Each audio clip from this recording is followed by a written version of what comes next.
मैं सुरेश कुमार मैथमेटिक्स आज आपको option type question on elasticity ये चैप्टर कराऊंगा। तो शुरुआत करते हैं। सबसे पहला क्वेश्चन है, वस्तु पर बाहरी बल लगाने में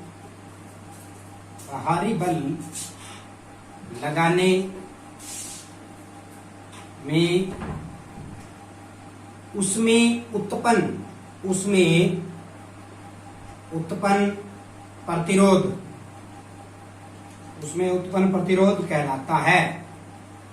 क्या कहलाता है? ऑप्शन है,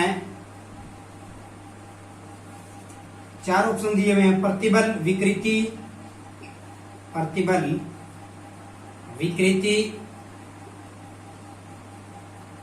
और प्रत्यास्था सीमा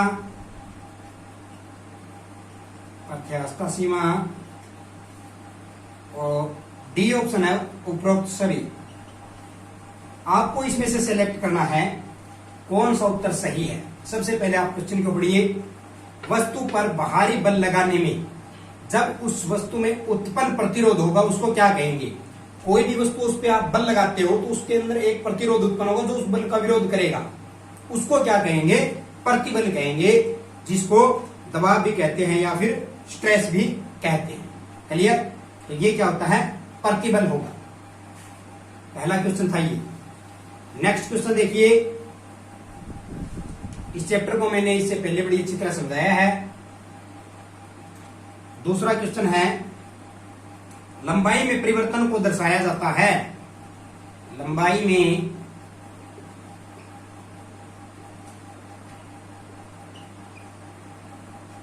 परिवर्तन को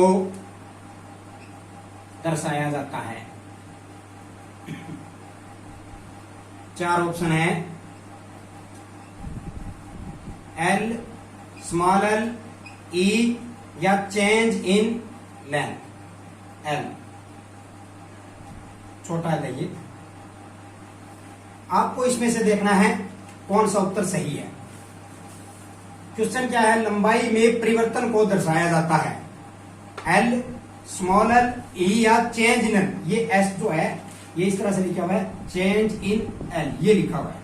ठीक है, तो आपको ये बताना है चेंज इन जो एल है वो इसका उत्तर रहेगा। इससे दर्शाएंगे हम लंबाई में परिवर्तन को, इससे या इससे दर्शाती है। क्लियर? उम्मीद करता हूं ये क्वेश्चन भी आपको अच्छी तरह से समझ में आ गया होगा। अगला क्वेश्चन देखिए। स्ट्रेन का सूत्र है, स्ट्रेन का फार्मूला क्या है? स्ट्रेन का सूत्र क्या है? चार ऑप्शन देखिए।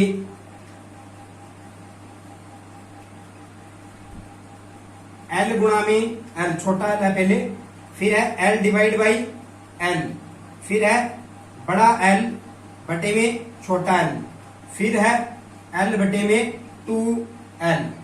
आपको इसमें से देखना है कौन सा उत्तर सही है।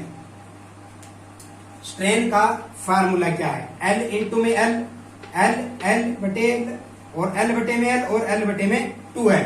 तो इसमें फार्मूला जो बनेगा वो इसका ये बनेगा, एल बटे में एल। आप इसको चेंज इन लेंथ बटे में ओरिजिनल लेंथ, ये भी आप इसको कह सकते हैं। तो ये बनता है इसका जो स्ट्रेन का है फार्मूला। क्लियर? तो आपको बड़ा ध्यान से रखना है, गुणा वाला नहीं करना है। छोटा एल बटे में बड़ा एल, ये होता है ओरिजिनल लेंथ है इसकी। ये इसकी लंबाई की जो है चेंज होगी वो है चेंज इन एल।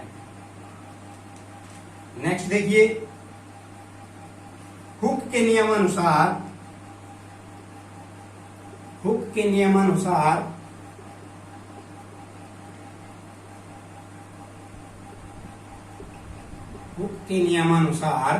प्रत्यास्था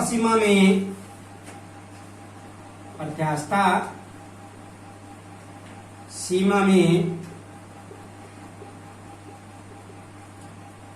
प्रतिबल तथा विकृति होते हैं।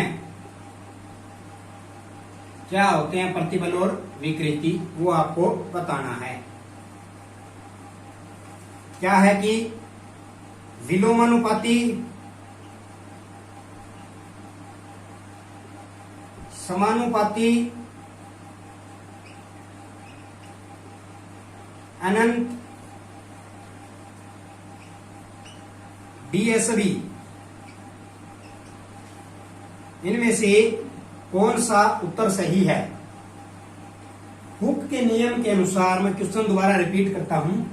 प्रत्यास्थता जो सीमा है उसमें प्रतिबल और विकृति, जो स्ट्रेस और स्ट्रेन होते हैं, वो विलोमानुपाती होते हैं, समानुपाती होते हैं, अनंत या सभी, तो वो दोनों क्या होते हैं? समानुपाती होते हैं। क्लियर? ये था क्वेश्चन नंबर 4। ये मैंने इस चैप्टर में भी बहुत अच्छी तरह से आपको बताया था। क्वेश्चन नंबर 5 जो है वो देखिए क्या है।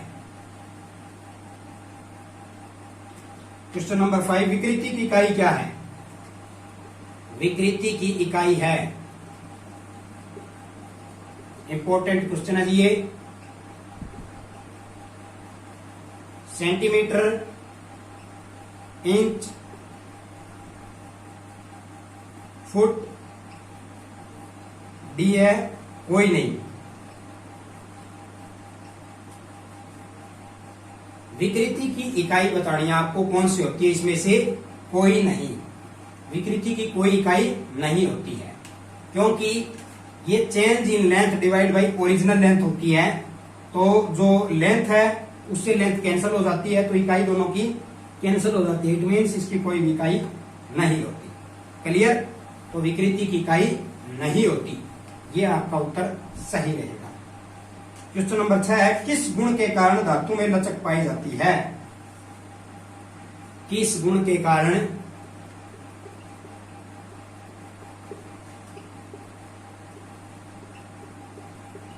धातु में लचक पाई जाती है?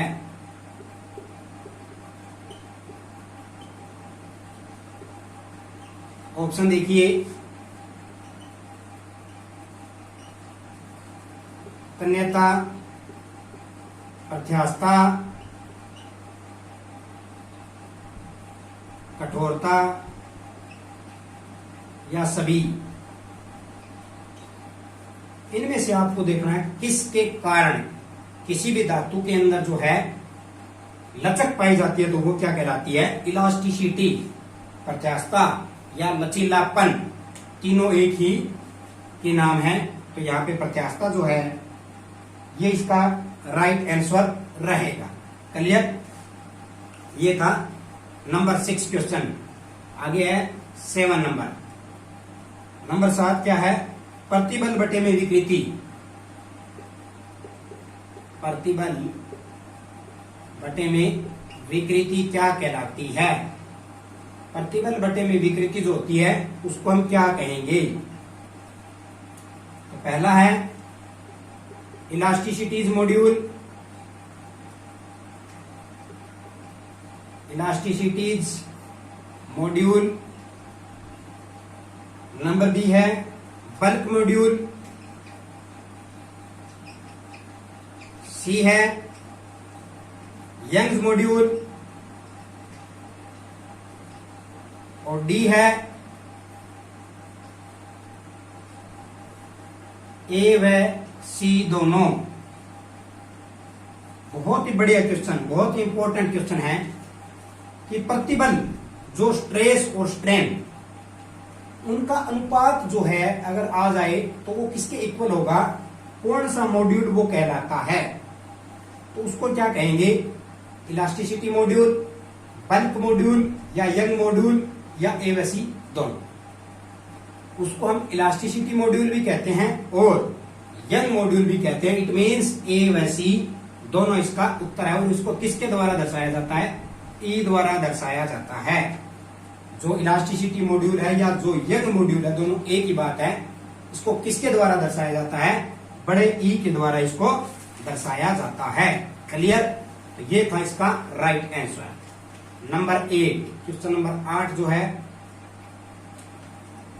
5 सेंटीमीटर गुणा में 20 सेंटीमीटर आकार की एक वस्तु, 5 सेंटीमीटर गुणा में 20 सेंटीमीटर आकार की एक वस्तु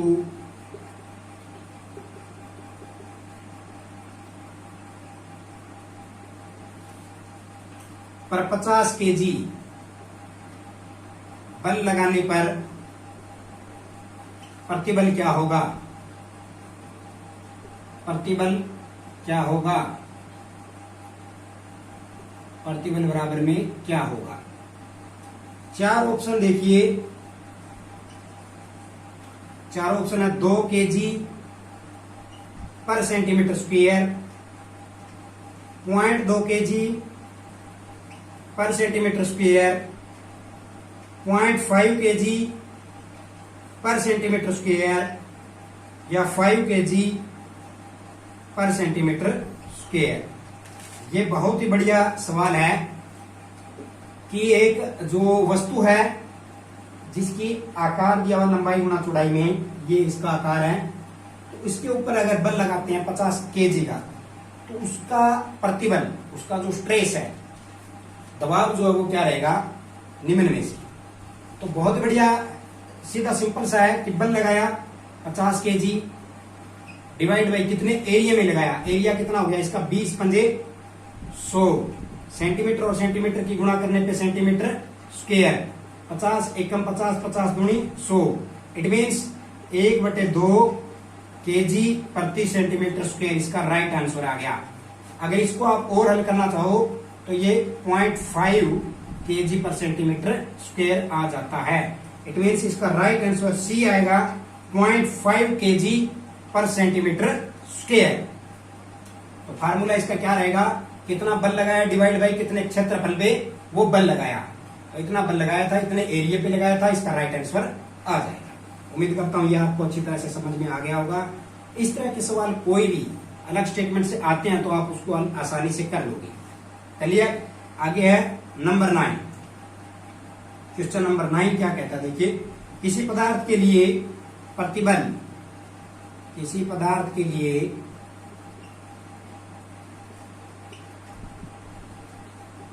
प्रतिबल का वह मान, प्रतिबल का वह मान जिस पर पदार्थ टूट जाए, पदार्थ टूट जाए, क्या कहलाता है? 4 ऑप्शन देखिए। चारों चरम प्रतिबल,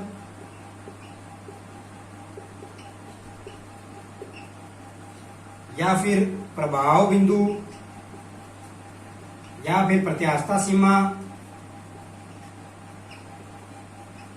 या फिर ब्रेकिंग प्रतिबल, ब्रेकिंग प्रतिबल। इनमें से आपको उत्तर देखना है कौन सा है। पहले सवाल को समझ लीजिए। किसी पदार्थ के लिए प्रतिबल का वह मान जिस पर पदार्थ टूट जाए, एक कितना प्रतिबल लग जाएगा जिस पे वो पदार्थ ही टूट जाए, वह क्या कहलाएगा? उसका ब्रेकिंग प्रतिबल। क्या कहलाएगा? ब्रेकिंग प्रतिबल, जिस पे पदार्थ टूट जाए। क्लियर? अब है सबसे लास्ट क्वेश्चन नंबर 10। नंबर 10 क्या कहता है? देखिए, तनन विकृति में वस्तु की लंबाई, तनन विकृति में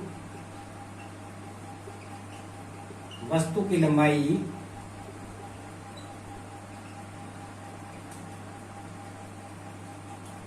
पर क्या प्रभाव पड़ता है?